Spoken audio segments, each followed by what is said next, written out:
everybody, this is JJ. Today I'm really excited to bring to you a good friend of mine from YouTube.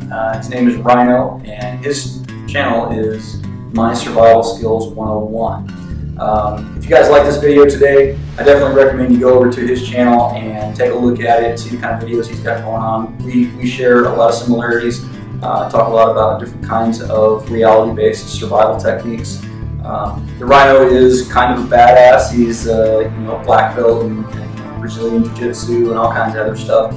And so I think there's a lot that can be taken away from his channel. So I kind of recommend that you guys go check it out. Today what we're going to be talking about is gun disarms.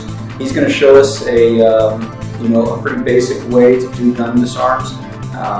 Now obviously this is not a replacement for getting real hand-to-hand martial arts training and that kind of thing, but this is just a good way to kind of give you a good instructional technique on how to do it if you want to start trying to practice it yourself or practice with friends that have been trained as well. So anyway guys, I hope you enjoyed the video. Ryan, go ahead and take it. Hey Jay, thanks for letting me be on your channel today. I am going to show you a real simple gun disarm that anyone can use. However, I'm not guaranteeing it to save your life. You know, somebody has a gun on you, they've got the upper hand, they could shoot you at any time. Gun disarms aren't the greatest thing in the world. Having your own gun is the greatest thing in the world. But say for some reason you got somebody pointing a gun at you and you have to disarm them, this is the most effective and easy way to do it when you're a novice and you don't really have a lot of skill in gun disarming. Before we go though, I'd like to introduce my buddy, the Coyote. He's here to help today, and he's the one that's going to have a gun. One thing you need to realize is this, that when you are gun disarming, you need to think in circles. Also, you never let the barrel point at you, and hopefully anyone you care about. And I can't guarantee the anyone you care about, but definitely don't let it point at you when you have to gun disarm. Here's what I'm talking about. Coyote's pointing the gun at me. I don't want to grab here and bring it across my face when I'm trying to gun disarm. So the best thing to do, stand this direction for me, the best thing to do is when you're here is that you always want to go to the outside. That way he doesn't pull the trigger on you and it goes off. So outside is best when we're doing gun disarms. Now one thing you need to realize, this gun could go off. You need to expect it. So the gun's gonna be firing and it's going to be loud. And could it hurt your hand? You know, we tried this and it doesn't hurt your hand very much, but you know, it still could. But hey, a little skin off of your hand is a lot better than a bullet through your head. So just know that this gun's going to go off causing a lot of noise, might burn your hand a little bit. I doubt it, but it could. Just be prepared for that. So anyway, remember when I said we're talking about circles? He's pointing the gun at me. I get my hands up so I can attack right here. Don't have them down like this. When my hands are up, all I want to do is I want to grab a hold of that gun. I don't care how far back I am. If I need to, I'm going to grab the gun. Once I have the gun, I'm going to strike him. Now notice I cross-grabbed right here. I could grab like this, over the top, over the top. I could grab on the bottom, I could grab on the bottom. Wherever you grab, that's the way it is. Okay? So let's just say that I grabbed the top right here. I just got it out of the way because that's the most common. I'm going to strike, and I'm going to palm strike. I'm going to punch him in the nose. I always attack this guy. Look, I cross-grabbed right here.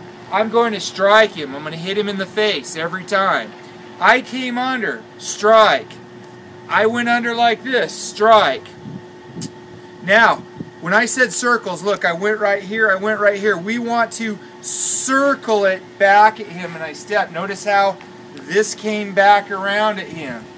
If I grabbed it like this, I could punch this at him. But notice how I'm stepping back, and I'm circling it back in his direction.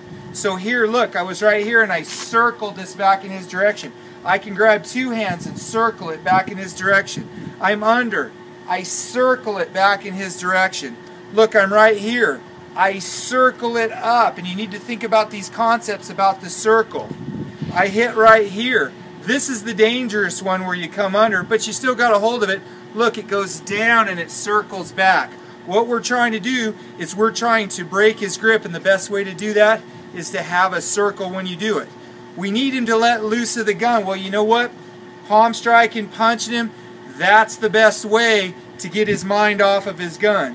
When you get this, you attack viciously. You can sit and eye gouge the guy, step back and turn and punch him. When you do it, you're vicious, you're aggressive, the gun's going to go off, you don't care, you're going to keep going and keep attacking. He's going to probably have his finger in the trigger. So it's not going to be as smooth a disarm as one might think, all right? But what we want to do is we want to catch his finger, and it also puts him in a finger lock.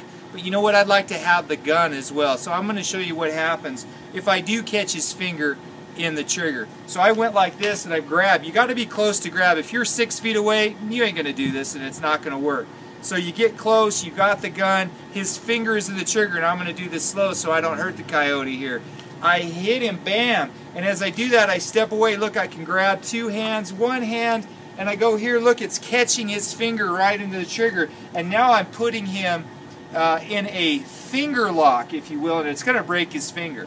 What we're going to do though is a lot of times I can't get his finger out of there, so what you do is you just come back a little bit and then you can take it on out. So again, I'll go just slightly faster. I went here, boom, palm strike. So I go here and I'm spinning and I'm going to catch his finger right in the gun, and I put him in a wrist lock. So now what I'll do is I'll just come back and then I'll pull it out of there. So you go back and pull it on out. That way it releases that finger.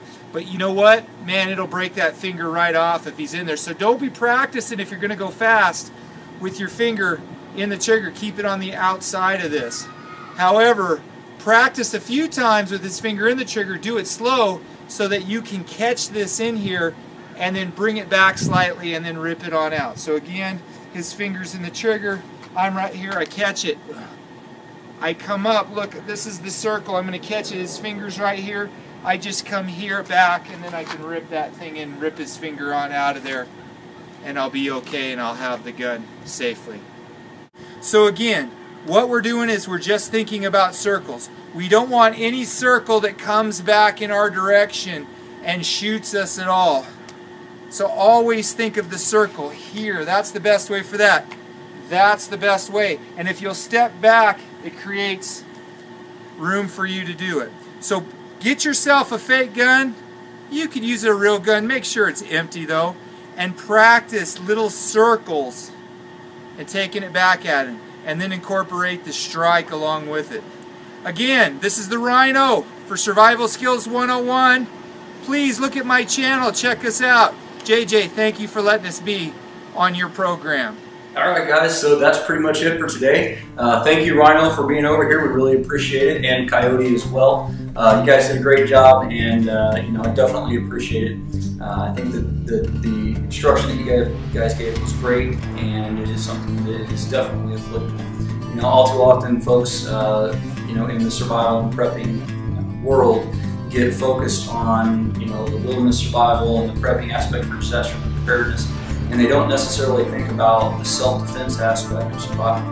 And so that's one of the reasons I wanted to have you over here on the channel today, is to kind of just get folks to think about that, and to remind them, hey, maybe they need to be investing a little bit of their prepping budget into getting some self-defense lessons or something. So anyhow guys, thanks again for watching, and as always, I definitely appreciate it when you click the share button and, you know, share it with your friends on Facebook and Twitter. Always appreciate comments and questions. I try to do my best to answer all of those as well. And don't forget the 6 P's. Proper prior preparation prevents poor performance. See you later.